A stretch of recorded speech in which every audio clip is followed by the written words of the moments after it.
Pour Victor, durant cette partie de la consultation, plusieurs éléments seront spécifiquement vérifiés et recherchés par le généticien.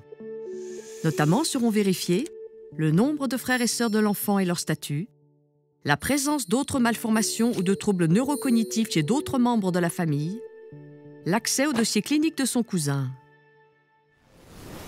Lors de la première consultation de génétique d'Anna, l'histoire familiale est reconstituée afin de dresser un arbre généalogique.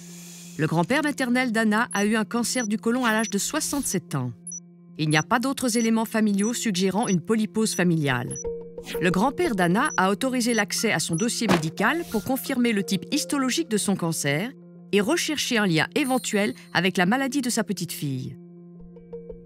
Néanmoins, l'examen de son dossier ne révèle aucun polype associé au cancer du côlon. Au cours de cette partie de la consultation, plusieurs éléments seront spécifiquement recherchés par le généticien concernant les antécédents familiaux de Peter. Ainsi, il est mis en évidence que son jeune frère présente des symptômes similaires alors que son père est en bonne santé. La mère de Peter est décédée alors qu'il était enfant et il n'est pas possible d'obtenir des informations du côté de la branche maternelle.